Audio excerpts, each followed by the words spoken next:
close your eyes, and let the weight of the days slip away.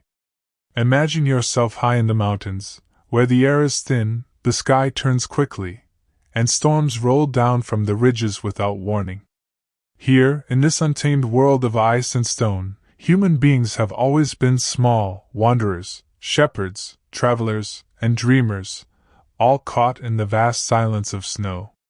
Tonight, we will drift back into that frozen wilderness, and listen to the story of how people once survived the blizzards that swept across mountain passes. It is a tale not of triumph, but of endurance. A tale of patience, of waiting, of finding warmth in the faintest flicker of firelight. So settle in, slow your breathing, and let us begin. When the sky turned white. Blizzards in the mountains were never gentle things. They arrived like a wall, sudden and absolute, cutting sight and sound away from the world. One moment, a shepherd might be guiding his flock across a slope, hearing the bells clink softly around the necks of his animals. The next moment, the sky would fold in upon itself, snowflakes gathering into dense curtains, and the bells would be muffled until only memory carried their sound. In the high passes of the Alps, in the windswept Himalayas, in the shadowed Rockies, people learned to recognize the signs. The air grew strangely still, birds vanished into shelter, and the light took on a gray, metallic sheen. To those who lived in these ranges, the change was unmistakable. To travelers, unprepared and hopeful, it was often too late. The snow fell not as soft decoration, but as a consuming force. Visibility shrank until a man could no longer see his own outstretched hand. Wind screamed through the rocks, tearing at cloaks and tents, biting through wool and leather until even the strongest shivered. Breathing became labor, every inhale a sting of ice, every exhale vanishing in a cloud that froze before it left the lips. Yet survival began not with strength, but with stillness. The first lesson was to stop fighting the storm. Those who ran, who pushed forward blindly through the white, soon collapsed in exhaustion, their bodies covered by the very snow they sought to escape. But those who crouched low, who found shelter beneath a rock overhang, or dug down into the drifts, learned that snow could smother, but it could also shield. A hollow cut into the drift became a cocoon, trapping body heat, blocking the ferocity of the wind. The mountain world was a paradox. The same storm that threatened death could also provide a blanket. The same cold that stung the skin could carve out stillness where a man might rest. To endure was to listen, to accept the blizzard not as an enemy to be conquered, but as a force to be waited out. And while the wind roared and the snow pressed in, time stretched into something almost eternal. Seconds felt like hours, hours like whole nights. The only rhythm was the heartbeat, steady and fragile, echoing in the silence within. And all the while, just beyond the hollow, the blizzard raged, reshaping the mountain slopes, burying trails, swallowing valleys, until the land itself seemed to vanish beneath a shifting, endless sea of white. And in that white sea, the only thing to do was breathe. Slowly. Carefully. Waiting for the storm to pass, while the mountain held its breath too. Finding shelter and fire in a frozen world. When the first fury of the storm struck, the instinct was often to keep moving. People feared stillness, for stillness in the cold could mean death. But those who had lived long in the shadow of mountains knew another truth: the body burned faster than the storm could end. If one walked without pause, without shelter, the fire inside, the fragile flame of human warmth, would gutter out before the sky had cleared. And so, the search for shelter became the most urgent prayer. Mountains offered many kinds of refuge, though few were ever comfortable. There were caves, shallow mouths carved into rock by rivers long vanished, or dark fissures that opened like wounds in the cliffs. To stumble upon such a space in a storm was to find a sanctuary older than memory. Inside, the air might still bite, but the wind could not claw. Snow piled against the entrance like a wall, and if the traveler was fortunate, dry branches or brittle grass might linger within, left behind by summer animals or caught in corners by the wind. But caves were rare. More often, survival meant making do with what the storm itself provided. Snow, for all its cruelty, could also become a builder's ally. With a knife, with bare hands, or even with nothing but desperation, men and women shaped the drifts into walls. They hollowed out chambers and tunnels, curling into them like foxes in a den.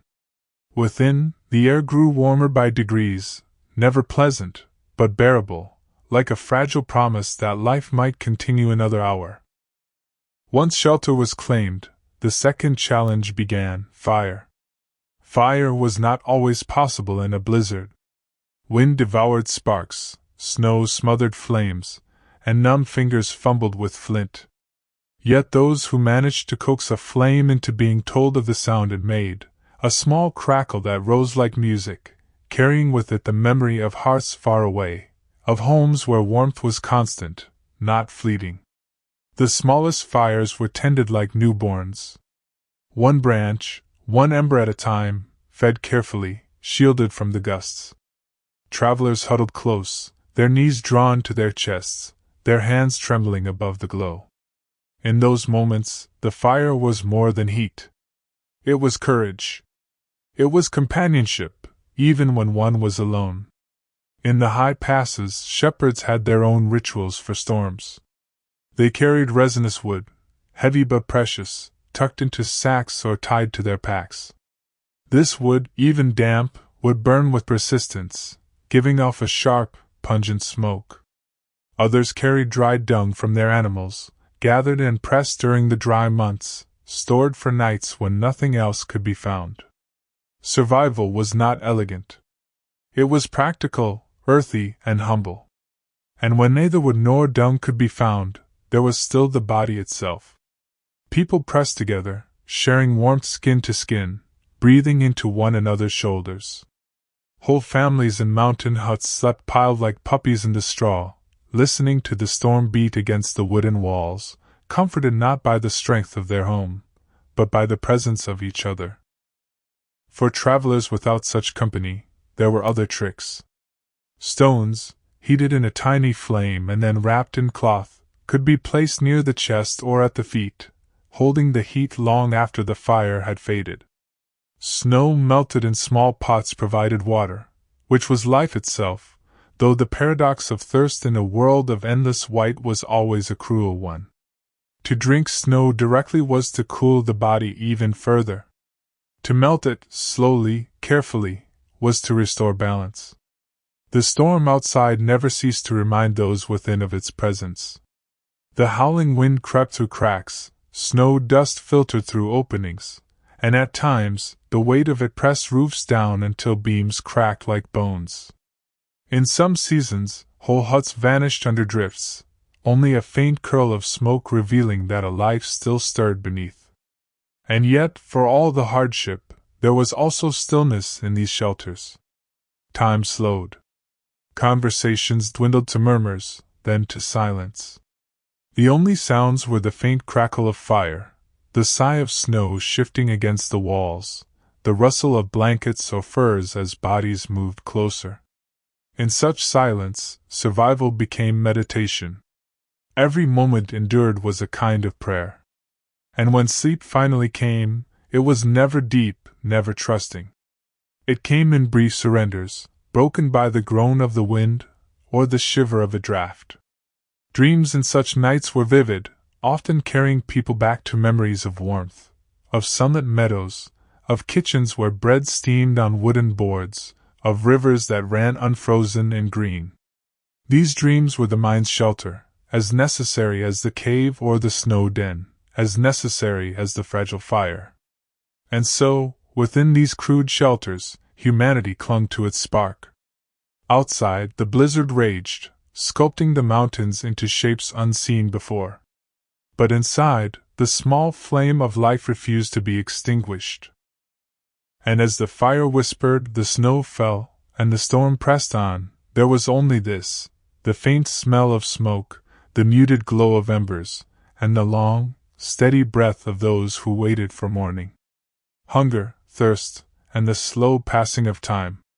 Once shelter was found, and if a fragile fire had been coaxed to life, another trial soon revealed itself: hunger. In the blizzard's grip, hunger arrived not as a sharp pang, but as a slow unraveling. At first, it was simply a reminder, a hollow echo in the belly. Then, as hours stretched into days, it became a dull ache that colored every thought, a weight that no blanket could lift. Food was always scarce in storms. Travelers carried what they could, often little more than dried meat, hard bread, or a pouch of grain. These simple provisions, prepared for journeys when skies were clear, became treasures in a white world where nothing else could be found. Each piece was measured, rationed with care, chewed slowly, as though to trick the body into believing it had received more than it truly had.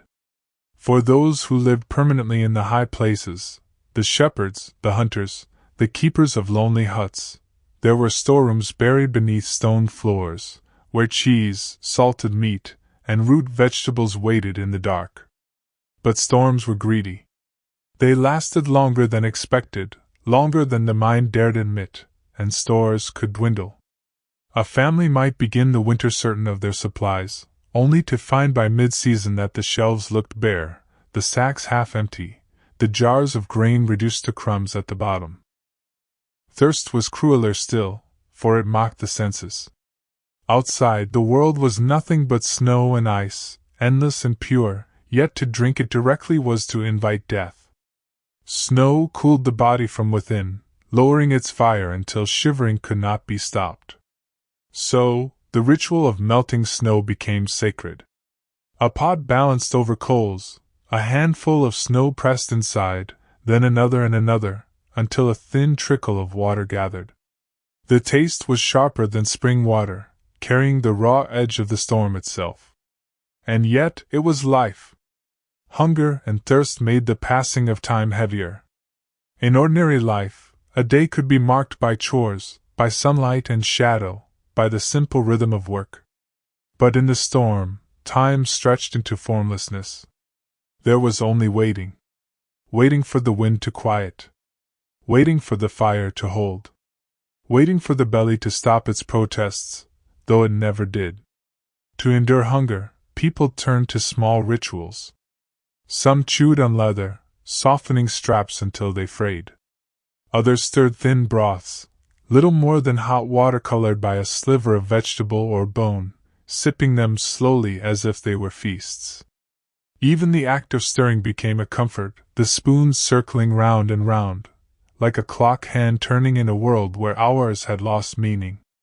In blizzards, songs were sung not for joy but for survival. Simple tunes, half-whispered, kept the mind busy, kept despair at bay. Children hummed lullabies into the straw of huts, their voices muffled, their eyes heavy with the weariness of waiting. Adults spoke softly of spring, of meadows where green returned, of markets and villages and the taste of bread fresh from the oven. Stories, too, became food. A tale of ancestors who had braved worse storms. A legend of spirits who guarded mountain passes. A memory of a wedding long past, when tables had overflowed with food and the air had been filled with warmth and laughter. The body grew weaker as the storm raged, but the mind sought strength in these small comforts. To believe that the storm would pass was as essential as any fire, as any crust of bread.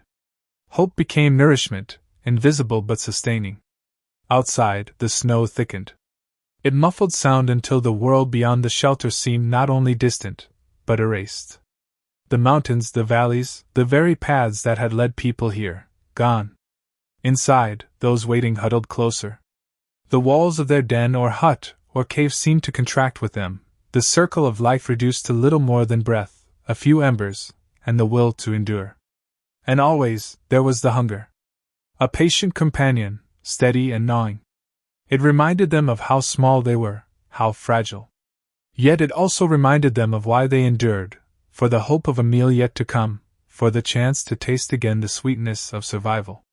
And as the storm pressed on, and as bellies ached, Time moved not in hours, but in the slow rhythm of breaths and heartbeats, measured against the sigh of the wind beyond. And in the background, as always, the snow kept falling, soft, endless, and indifferent. The body under siege, cold, fatigue, and frostbite. Cold was the most relentless companion in the mountains. It was not sudden, like the crash of an avalanche, nor sharp, like the bite of hunger. Cold worked quietly, persistently, weaving itself into the body until it became impossible to tell where the air ended and the skin began. At first, it pricked like 1,000 needles, stiffening fingers, reddening ears, numbing the tip of the nose. But as hours dragged into days, the sensation shifted. The pain dulled. Numbness spread like a slow tide, and with it came danger, for when the body could no longer feel the cold, the body could no longer fight it. Fatigue was its natural partner. To shiver was to burn energy, and in the thin air of the high passes, where food was scarce and water scarce still, shivering could strip away strength faster than walking. The body shook, not in protest, but in instinct, in desperate effort to generate warmth. Yet each tremor drained reserves that could not be replaced. Soon, movements became sluggish. To lift an arm felt heavy. To take a step was a trial. Even the act of thinking became slow, as though the mind itself had frost forming around it. And then came frostbite. The silent thief. It began at the edges, at fingers, toes, the delicate skin of cheeks and lips. The flesh grew pale, then gray, sometimes mottled with strange colors. At first, it was easy to ignore. The cold was everywhere, after all, and pain was only another constant. But frostbite was more than pain. It was the quiet death of tissue, a creeping stillness that no fire could fully undo once it had taken hold. Travelers learned to watch their hands, to press them against their bodies, to keep them moving even when fatigue begged them to stop. They learned to stamp their feet, to slap their arms against their sides, not to stay comfortable. Comfort was a dream long abandoned, but simply to remind the body that it was still alive. In some traditions, the elders would tell the young, "If your hands stop hurting, fear them. If your feet stop aching, fear them." Because when the ache disappeared, the danger had grown. Inside huts or snow dens, families rubbed each other's skin, blowing warm breath into fingers, pressing hands beneath armpits or against the chest. Skin to skin, warmth traveled like a gift. In the harsh silence of the storm, such gestures were not only survival, they were intimacy, the tender reminders that even in the grip of winter, the body was meant for connection. But there were limits. Sometimes, no matter how much one rubbed, no matter how tightly one pressed, the flesh would not return to life. The blizzard tested not only the body, but the will. For each moment of shivering, each stab of pain in the fingers, was also a question: could one endure another moment, another hour, another night? And the answer, whispered again and again in the quiet of shelters, was always the same: just one more breath, just one more heartbeat, just one more hour. And outside, the storm pressed on, indifferent to human struggle, reshaping ridges and valleys. The snow piled higher, the wind screamed louder, but within the fragile circle of warmth, within the den, the hut, the hollow, human beings held on. Their bodies weakened, their fingers burned, their toes stiffened. But still, they endured. And in the background, as if mocking their fragility, the mountains remained unmoved, vast and eternal, watching in silence as the storm raged and the bodies within trembled. Companionship, loneliness, and the shared weight of survival. When storms swept through the mountains, the difference between life and death often came down to one quiet truth: whether a person was alone or not. Companionship, in such times, was more than comfort. It was warmth, vigilance, and the will to endure when the body begged to surrender. For travelers caught in blizzards, to have a companion was to double one's chances. 2 sets of eyes to watch for shelter. 2 pairs of hands to gather fuel. 2 voices to keep each other from drifting into silence. And in the stillness of snow caves or mountain huts, 2 bodies pressed together shared more heat than blankets ever could. The oldest wisdom of the highlands was simple: never travel alone. A storm could strip a man of his strength in an hour, but another human being could lend him theirs, if only by presence. Among shepherds, this bond was a matter of tradition. Men drove their flocks together in winter, building communal fires, sleeping side by side, trading stories in low voices while the storm hissed outside. They told each other tales of summers past, of green pastures and lambs born in soft grass, weaving memory into the cold night like an invisible quilt. Each story carried warmth, a reminder that life existed beyond the snow. Families in the mountains learned similar habits. During blizzards, the hearth became the heart of the home. Children curled at their parents' sides, grandparents bundled close, every generation stacked together in a fragile tower of breath and heartbeat. They waited as one body, listening to the storm drum on the roof, drawing courage from the closeness of their kin.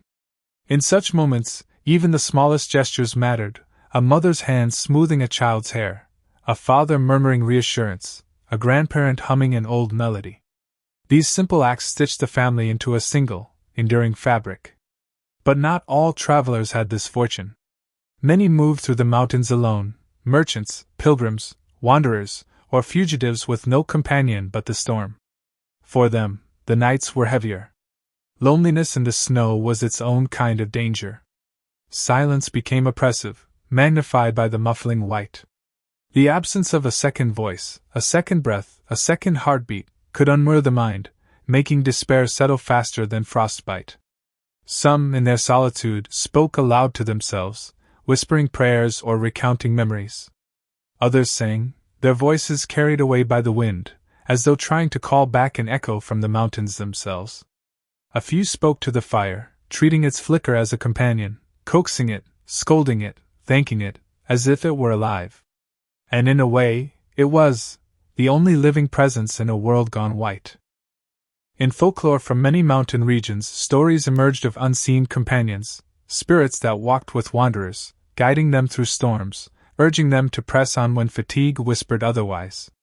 Whether these spirits were divine, ancestral, or imagined by a desperate mind, they offered the same gift, the feeling of not being entirely alone. Yet even when solitude pressed hardest, humans still carried within them the memory of others. Faces of loved ones rose in the mind's eye. A wife waiting by a hearth in the valley below. A friend who once shared bread at a market table. A child's laughter carried in memory like a lantern in the dark. These recollections became lifelines, invisible threads pulling wanderers through the snow, reminding them why they endured. Companionship was not always gentle, however. In shared shelters, survival sometimes required difficult choices. Food was scarce. Firewood scarce still. To divide evenly meant to suffer together, but to hoard meant one might live longer. The storm tested not only the body, but the bonds between people. Many families and groups emerged closer for the trial, their unity tempered like iron in the cold. Others fractured, resentment rising in whispers when rations grew thin. Yet even in these moments, most understood that togetherness remained their best chance. Even grudges were softer than loneliness. There was also the weight of care. To survive with a companion meant carrying not only oneself, but the other. A child too young to walk through drifts. An elder whose body moved slowly, each step a battle. A friend weakened by frostbite or fever. To abandon them would mean moving faster, burning fewer supplies. But to stay with them meant shouldering their struggle as well. These were not easy choices, and the mountains never judged, only observed. Still, countless stories tell of those who refused to leave their companions, even when it meant death together. For many, love, whether a family, friend, or stranger, was stronger than the instinct for self-preservation. And so companionship in the storm was layered. It was warmth and vigilance. It was burden and sacrifice. It was memory, and it was hope. Whether found in the nearness of kin, the presence of a stranger, or the imagined voice of the past, companionship was the thread that wove humanity together against the vast silence of snow. And for those who endured alone, there remained a quiet truth: even solitude carried echoes of companionship. Every breath made in the storm was part of a greater chorus, a reminder that others, somewhere, were also breathing, also waiting, also enduring the cold. And as the blizzard roared outside, inside the shelter there was the steady pulse of life. Two voices, or one, or many, quietly weaving themselves against the storm. And in the background, beyond that fragile human warmth, the wind kept howling, endless, indifferent, and eternal. The mountain silence, listening to the storm's voice. Blizzards did not only strip the world of sight. They stripped it of sound, then gave it back in unfamiliar shapes. To live through a storm in the high mountains was to enter a different realm of hearing, one where silence and noise traded places like shadows flickering in firelight. The first thing most travelers noticed was the way snow swallowed sound. A path that only days earlier had rung with the chatter of streams, the creak of trees, and the bleating of sheep became hushed, as though the world itself had drawn in a long breath and held it. Footsteps, usually sharp against soil or stone, were muffled into dull thuds. Even a shouted word lost its edge, caught in the heavy air and smothered before it could carry far.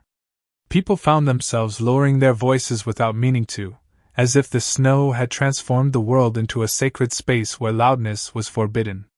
Yet silence in a blizzard was never absolute. It was restless, shifting, alive.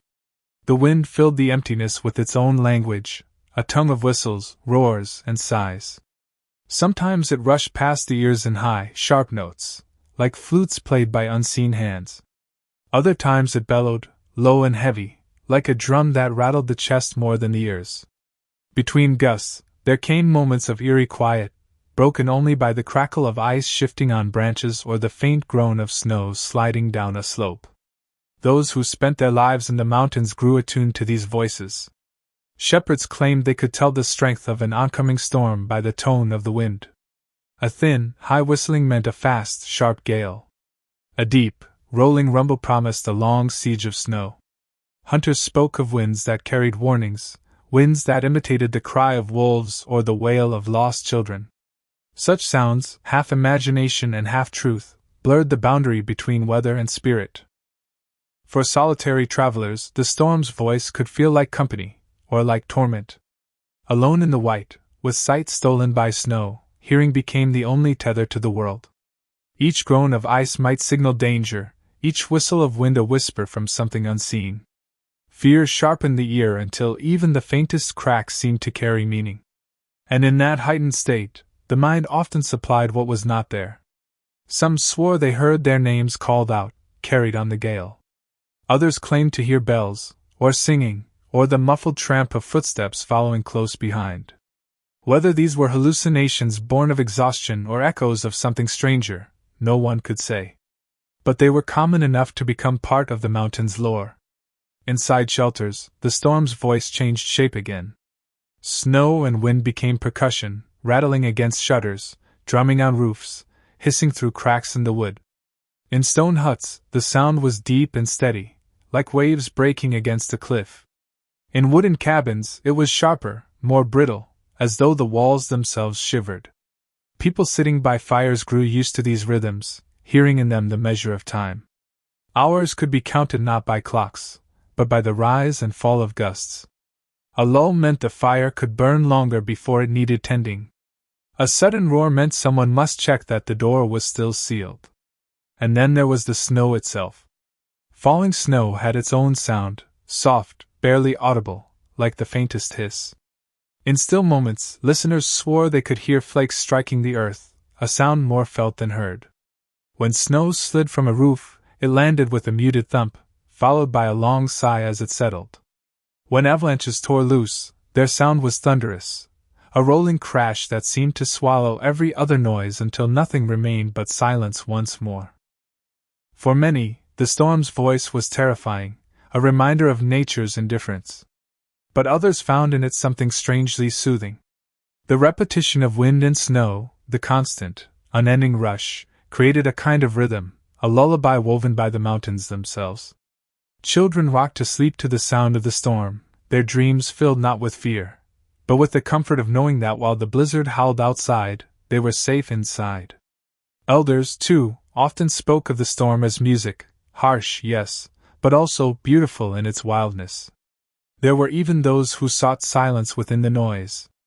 Monks in mountain monasteries described storms as times of deep meditation. Wrapped in robes, they sat in stillness while the wind battered the walls, listening to its endless voice until the self seemed to dissolve, leaving only the sound in the snow and the steady pulse of breath. For them, the blizzard was not an enemy, but a teacher, reminding them of the vastness of the world and the smallness of human life within it. Perhaps the strangest thing about the storm's voice was the way it could change when it ended. After days of roaring, the sudden stillness was almost unbearable. When the last gust died and the snow ceased to fall, silence returned, but it was not the same silence as before. It was sharper, heavier, almost painful in its clarity. The world seemed fragile in its stillness, as if the air itself might shatter. Those who stepped outside into that silence often described it as the loudest quiet they had ever known. And so the mountain's silence was never simple. It was layered, shifting, filled with voices both real and imagined. For those who lived through it, the storm's voice became a part of memory, sometimes haunting, sometimes comforting, always unforgettable. In the end, it was not only the cold or the snow that tested the spirit, but the sound of the storm itself. To listen to the mountain was to face both its fury and its beauty, and to learn that in the vast silence of snow, every sound, whether howl, sigh, or heartbeat, mattered. Firelight and shadows, the hearth as a fortress. If snow and wind were the voices of the mountain, then fire was the answer humankind whispered back. Against the blizzard's roar, a flame was small, fragile, flickering. Yet, in that frailty lay its strength, for a fire did not need to defeat the storm. It only needed to hold a small circle of warmth and light where life could endure. The making of fire in winter was never taken for granted. Sparks were coaxed from flint and steel with patient rhythm, each strike showering brief flashes in the dark. Dry moss, lichen scraped from stone, or shreds of birch bark caught the ember and smoldered. Then came the slow breath, steady and careful, as if breathing life into something alive. When the tinder flared, kindling was laid gently over it, sticks crossed like a fragile nest. Slowly, the flames rose higher, reaching upward with hungry fingers. The crackle was like laughter in a place that had forgotten joy. Once the fire was burning, the storm outside mattered less. A hearth was not only a source of heat, it was a boundary. Its light carved out a circle of safety in the gloom. Within that circle, faces glowed gold, shadows danced on walls, and the world felt smaller, more human. Beyond it stretched the vast whiteness, indifferent and endless, but here in the fire's glow, people remembered they belonged to one another. The fire was more than warmth, it was rhythm. The crackling logs gave a heartbeat to the room, steady and constant. Each pop and hiss marked time, each flare of sparks mirrored the storm's fury but softened it into something gentle. People found themselves watching the flames the way one might watch waves on a shore, never the same, always moving, always carrying the mind into quiet, drifting thoughts. For those weary from travel, the dance of firelight was a lullaby. Shadows cast by the flames told their own stories. Figures on the wall stretched tall, shrank, and twisted as the fire rose and fell. Children sometimes whispered that the shadows were spirits, guardians who came to watch over them during the storm. Adults, too, felt the presence of something more than wood and flame in the way the light moved. In monasteries, monks spoke of fire as a symbol of the soul, fragile but eternal, flickering against the darkness of the world. In farmhouses, fire was spoken of as a guest, to be fed with logs and treated with respect, for without it the household would perish. Around the hearth, life continued despite the storm. Boots and gloves were set close to dry, steaming gently as the snow melted. Pots of broth or porridge hung from hooks, filling the air with scents of onion, barley, or dried herbs. Hands thawed, red and stiff, were held over the flames, the relief almost painful as numbness gave way to prickling heat. Stories were told here, voices rising and falling in counterpoint to the wind outside. Some stories were practical, tales of storms survived in years past, warnings of avalanches or snow beasts. Others were older, half myth, half memory, spun to pass the long hours of waiting. In the firelight, even silence became companionable. People stared at the flames together, letting words fall away. It was enough simply to be near one another, breathing the same smoky air, listening to the wood sigh as it burned. In these moments, Fire was not only survival, it was intimacy. The warmth of the flame mingled with the warmth of shared presence, binding those gathered into a quiet fellowship. Yet fire also carried its fragility. A log too damp could sputter and smother the flames. A careless draught could blow embers into nothingness. In deep winter, wood itself was a treasure, hoarded carefully. Some households counted each stick, measuring whether the pile by the wall would last until spring. The hearth, then, was both comfort and reminder, comfort in its glow, reminder of the thin line between survival and hunger. For travelers who found shelter in caves, fire painted the stone walls with light that revealed shapes and textures unseen in the day. The glow turned rough stone into shimmering surfaces, each crack and bulge alive with shifting patterns. Some claimed that in the wavering shadows they saw animals move, or ancestors return, or gods dance. Perhaps this was only the mind's play, but perhaps it was also a recognition of something deeper. The way fire and storm together reminded humans of their smallness, their need for meaning in the vast silence of snow. Outside, the blizzard still raged. Snow buried paths, rattled shutters, howled down chimneys. But inside, firelight softened fear. The hearth became a fortress not of stone, but of warmth. Its circle was small, yes, but within it life was held secure. And in the contrast between fury outside and peace within, people found a strange kind of beauty. The more the storm roared, the sweeter the quiet crackle of logs, the gentler the flicker of flames against the dark. To survive a mountain blizzard was to learn that fortresses need not be grand. Sometimes they were nothing more than four walls and a flame. But within that flame was everything, a barrier, a comfort, a reminder that even in the harshest cold, there was still warmth to be found. And as the fire burned low, glowing red and orange in its bed of ash, those who huddled near it drifted slowly into rest. Their breathing matched the rhythm of the flames, steady and calm, until sleep came softly, carrying them deeper than the storm outside could ever reach. Companionship in the cold, the quiet bonds of survival. Blizzards, more than any other trial in the mountains, revealed the truth of human dependence. No one endured them alone without paying a price, for the cold gnawed at both body and spirit. Companionship, then, was not merely a comfort. It was a necessity, as vital as food, as vital as fire. In the shared struggle against snow and wind, people discovered the quiet bonds of survival. Families huddled together under blankets, their bodies pressed close, sharing warmth skin to skin. Friends on the road leaned against one another, back to back, their shoulders shielding the worst of the wind. Even strangers, thrown together by chance in a hut or cave, found themselves tied by an unspoken pact. We will endure this night side by side, because to separate is to perish. The act of sharing heat was ancient, instinctive. Long before woolen coats and down-stuffed bedding, warmth came from bodies themselves. Shepherds caught in storms laid beside their dogs, the animals' thick fur pressed against their own, both breathing in clouds of steam. Travelers who lost their way in drifts dug shallow pits, curling together inside them, snow piled above as insulation. Within those narrow spaces, where breath mingled and hands sought hands, survival became a shared act, woven out of trust and necessity. But companionship in blizzards was not only about warmth of the flesh. It was also about warmth of the mind. Loneliness could be as dangerous as frostbite. The endless whiteness, the loss of time, the muffled silence, it frayed the edges of thought. Companions steadied one another with words, with songs, with small stories repeated until they became charms against despair.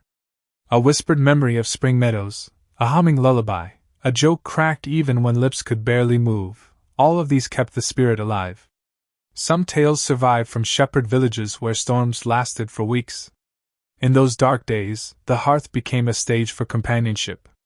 Old men told stories of storms from their youth, describing how flocks were saved, how avalanches were outrun, how neighbors dug each other free. Women spun threads by firelight, their chatter weaving as steady a rhythm as their fingers. Children played quiet games with pebbles or carved wood figures, their laughter soft but insistent, a reminder that life carried on. In these moments, companionship was not only survival, it was resistance against the erasure of the storm. Even silence, when shared, had its power. To sit beside another person, both staring into the flames, was to know you were not alone in your fear. A glance exchanged across the fire, a hand brushed in passing, a nod at dawn, these small gestures mattered more than words. They said simply, "I am here. You are not alone." That reassurance was a light of its own, perhaps brighter than the fire itself.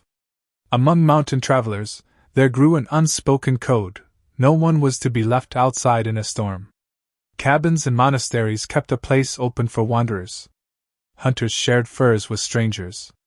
Even rivals who might quarrel in other seasons found themselves sitting shoulder to shoulder by the same flame, differences dissolved by necessity. In that space, the storm became the great equalizer. Hunger, fear, exhaustion, they made companions of all. Animals, too, joined this companionship. Dogs, horses, goats, and even sheep gathered near hearths, their warmth adding to the circle. Some villages allowed livestock into lower rooms during the worst blizzards, the sounds of their breathing and shifting hooves blending with human voices. The presence of animals was a comfort, not only for their heat, but for the reminder of life's persistence. To stroke a dog's fur, to hear the steady chewing of a cow, was to feel that the world had not been entirely swallowed by ice. The bonds forged in storms often lasted long after the snow melted. Two travelers who survived together might speak of that night for the rest of their lives. Families remembered the winters when they pressed so close that every heartbeat was felt. Villages recalled the nights when all gathered in a single hall, passing food from hand to hand, waiting for dawn together. These memories were not of fear alone, but of solidarity, proof that survival was a shared achievement. And so companionship became as much a fortress as fire. It warmed bodies and steadied minds. It reminded people that even in the most desolate white silence, human presence was a light against the dark.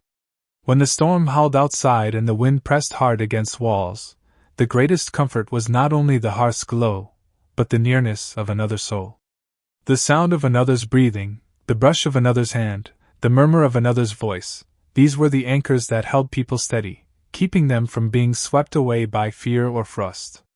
In the end, survival in the mountains was never a solitary tale. It was written in the bonds of those who huddled together, sharing warmth, sharing silence, sharing hope.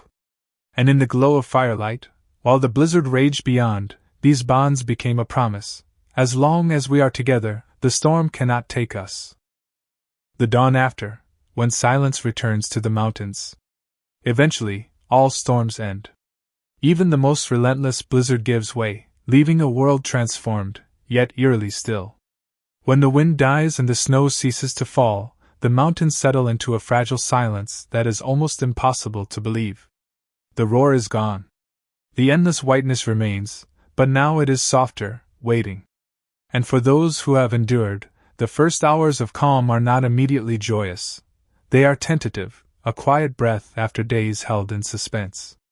The dawn after a storm is a light unlike any other. Sunlight glances off the snow, sparkling on ridges and drifts, turning them into endless seas of crystal. Every branch, every icicle, every blade of grass caught beneath the snow gleams as though forged of silver. The world is bright, but fragile. It seems to exist in a delicate balance, as if one misstep could shatter its perfection. For survivors, the beauty is humbling. It reminds them both of what they have endured and of the indifferent power of the mountains. Footprints mark the passage of those who came before, human and animal alike. Each step tells a story of struggle, persistence, and care. Trails once obscured by the storm reappear, faint and hesitant, leading travelers back to paths, homes, or villages. Yet many footprints vanish beneath fresh snow, a reminder that survival is fleeting, and memory, like snow, can be erased. In huts and snow dens, the first moments of calm are used carefully. Firewood is replenished. Water is gathered. The chill that has settled into bones is coaxed out slowly, through blankets, by fires, by shared warmth. Meals are restored. Even the simplest of foods tastes richer after hunger and cold, for each bite is a reward, a testament to resilience. Families, friends, and companions exchange quiet glances, each acknowledging the shared trial. Words are sparse, Understanding passes silently, carried on the look of relief, the sigh of exhaustion, the steady exhale that finally does not tremble. The landscape itself bears the storm's memory. Drifts pile against fences and trees, reshaping slopes and altering rivers' edges. Rocks and soil may have been shifted, avalanche paths carved anew. For those who make their lives in the mountains, these changes are not merely scenery, they are signals, reminders of nature's authority, and the need to remain vigilant. Yet there is a strange serenity in it as well. The mountains have spoken, raged, and now they rest. So, too, can humans rest briefly, while the world recovers around them. The aftermath also brings a profound quiet. Birds return cautiously, their songs tentative at first, testing whether the air is safe. Streams trickle beneath the ice, no longer drowned by snow's pounding. The wind whispers now, not with fury, but with gentle drafts that ripple across the surface of the snow, a quiet murmur that carries hints of renewal. Even the smallest sounds, a boot crunching in the drifts, the soft murmur of a companion, the flicker of a hearth, seem amplified in this silence. They are proof of life, proof of endurance, proof that warmth and breath have survived. Survivors often take this calm as a time for reflection. The storm has passed, but its lessons remain. Patience, vigilance, care, and companionship, the elements that ensured survival, become stories told in soft tones by firesides. They are told not for drama, but to teach, to remind, and to honor the fragile dance between human persistence and nature's might. Children hear these tales as lullabies, carried in the rhythm of speech and the warmth of the hearth, absorbing both caution and comfort. There is also a ritual of gratitude, quiet and unspoken. Hands are held together over the fire. Eyes are closed as a small prayer is offered for those who did not endure. Simple gestures, passing food, tending to wounds, checking blankets, become acts of reverence.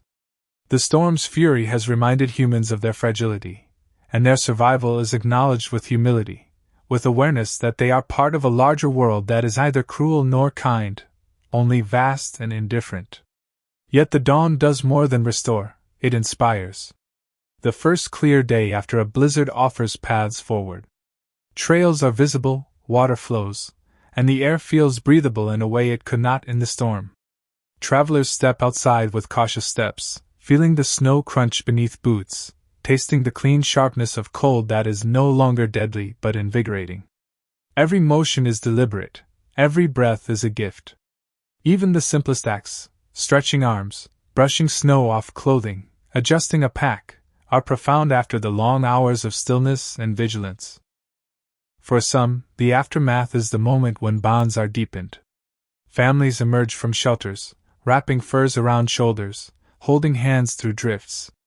Travelers meet again at crossroads, sharing stories of their nights pressed against snow, of fires built and kept alive, of companions who warmed them when the storm could not be fought alone. These moments, quiet and unassuming, carry a weight heavier than any fear, the weight of shared survival, of endurance witnessed and remembered. And in the background, the mountains settle. The wind softens to a whisper, the snow lies unbroken except for those marks of passage, and the silence stretches in all directions. It is a silence that contains both memory and promise, a reminder that storms will come again, but life, too, will continue.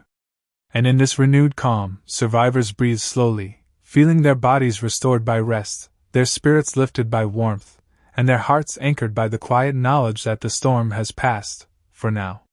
Lessons from the mountains, endurance, patience, and the small miracles of survival. In the long aftermath of a blizzard, as the mountains lie silent beneath a blanket of white, the lessons of survival settle into memory like snowflakes landing gently on stone. They are not lessons shouted in urgency or emblazoned in fire. They are quiet truths, absorbed slowly, carried in the rhythm of breath, the warmth of companionship, and the still pulse of the world. Endurance is perhaps the first of these lessons. To live through the storm is to realize that the human body is fragile, yet astonishingly resilient. Each shiver endured, each frozen hand pressed to the chest, each ration of scarce food swallowed carefully, these small acts accumulate, creating a quiet triumph over the indifferent forces of nature. Endurance is not grand or heroic in the way stories often tell. It is simple, methodical, and deeply patient. It is waking, again and again, to the wind's roar and choosing, each time, to carry on. Patience is equally vital. The blizzard teaches that time flows differently in the mountains. Hours are measured not by the sun, but by the turn of the fire, the rhythm of breath, the slow melting of snow in a pot. Immediate action is not always possible, and frantic motion is wasted energy. Survivors learn to wait, to observe, to ration, to conserve strength. They learn that survival is often a matter of small, deliberate choices repeated over long stretches of time, until finally, the storm's rage diminishes and the world reopens. Companionship, too, leaves its mark. Those who huddled together, shared warmth, whispered to one another, and tended each other's injuries understand that survival is never a solitary act. To endure is to depend on others, to give and receive in equal measure. And in those small, shared gestures, hand on shoulder, fire tended for both, bread divided evenly, the deepest human truths reveal themselves: empathy, care, and the unspoken promise that no one will be left behind. There is also an appreciation for the small miracles that arise in extremity. A log caught alight when the tinder seemed damp. A sudden clearing of wind just long enough to fetch water. A companion's hand, steady and warm, pressed into yours at the perfect moment. The taste of a morsel of food after long hunger. The sound of birds returning after silence. These are not miracles in the grand sense, but in the context of survival, they are profound. They are reminders that life persists, even when the world seems to conspire against it. From the blizzard emerges a strange clarity. The mountains, vast and indifferent, are neither cruel nor benevolent. They are simply immense, and to live within them is to acknowledge one's own smallness. Yet, in that awareness, humans find a paradoxical power, the capacity to endure, to adapt, to care for one another, and to find warmth in the coldest circumstances. There is humility in this lesson, a recognition that survival is not solely a triumph of skill or strength, but also of patience, cooperation, and attention to the smallest necessities. Memory holds another subtle teaching. Survivors carry the storm with them long after it ends, in their muscles, in the stories they tell, in the way they gather firewood and water in the future. The storm's lessons embed themselves in habits, in attentiveness to weather, in rituals of safety. They become, over time, the quiet wisdom of a life attuned to nature's rhythms. Even long after snow has melted and paths are open, the mind recalls the patience of waiting, the comfort of companionship, and the unrelenting persistence of cold. There is also a rhythm to recovery. The dawn that follows a storm is slow to awaken. Bodies that have been frozen, battered, and exhausted require gentle care. Fires are tended carefully. Food is eaten in measured portions. Movement is deliberate. Each day after the storm becomes a meditation on balance, an opportunity to restore what was lost without rushing into the next trial. In this, survivors learn that life after hardship is as much about preservation as it is about action. Yet, despite all the struggle, there is beauty. The mountains, blanketed in untouched snow, glimmer in the morning light. Icicles catch the sun and sparkle like fragile crystals. Footprints, human, animal, forgotten in the drift, trace stories of endurance. Sounds return in delicate patterns, the trickle of thawed water, the cautious cry of birds, the whisper of wind in treetops. In every element of the world, the lessons of survival are visible, tangible, and gently humbling. The greatest lesson, perhaps, is the quiet understanding of impermanence. Storms pass. Snow melts. The mountains shift, and human life, though small, continues. The hardships endured are real, but they are transient. What matters is the care taken to endure them, the attentiveness to each breath, each heartbeat, each gesture of warmth and support. Life is fragile, yes, but it is also resilient in the measure of those who meet it with patience, endurance, and compassion. And in the stillness that follows a storm, there is a sense of profound peace. Survivors, wrapped in blankets or fur, watch the sunlight glint across the drifts, feel the warmth of fire, taste the sweetness of food, and listen to the returning chorus of life. They remember the cold, the hunger, the wind, and yet they are present, alive, and conscious of every small miracle of survival. And so, as the mountains settle and the snow lies undisturbed, the lessons of the storm remain: endurance in the face of relentless challenge, patience in the midst of endless waiting, companionship when solitude threatens despair, and awareness of the small, sustaining miracles that life offers. These are not dramatic lessons, but quiet ones, whispered into memory by the snow, the wind, and the soft crackle of fire. And in the background, the world exhales after its fury, leaving only soft light, calm air, and the gentle, steady pulse of human life, alive, enduring, and quietly triumphant. A gentle farewell to the mountains. As the storm fades and the mountains settle into their quiet white stillness, we, too, can pause. The wind has calmed, the snow lies thick and soft, and the world feels gentle in its newness. It is a time for rest, for reflection, and for gratitude for what has been endured. In these moments, we remember the warmth of companionship, the comfort of fire, and the strength found in patience and persistence. We remember that even in the harshest cold, life continues. The smallest gestures, sharing warmth, a whispered story, a careful step through snow, carry the power to sustain, to protect, and to connect. As you listen, you can let the memory of the storm drift away. Feel the calm of the mountains in your own body. Let your breathing slow, matching the steady rhythm of snow settling on the peaks. Allow your mind to rest, knowing that endurance, patience, and quiet care carry us through even the most relentless of challenges. And now, as the day dawns softly over frozen ridges, close your eyes and drift with the rhythm of life. Let the fire burn low, the wind sigh outside, and your thoughts dissolve into the gentle hush of snow. Rest is not only deserved, it is inevitable. Sleep comes as surely as morning, as softly as snowflakes landing on a quiet world. Good night, and may your dreams be warm, calm, and as enduring as the mountains themselves.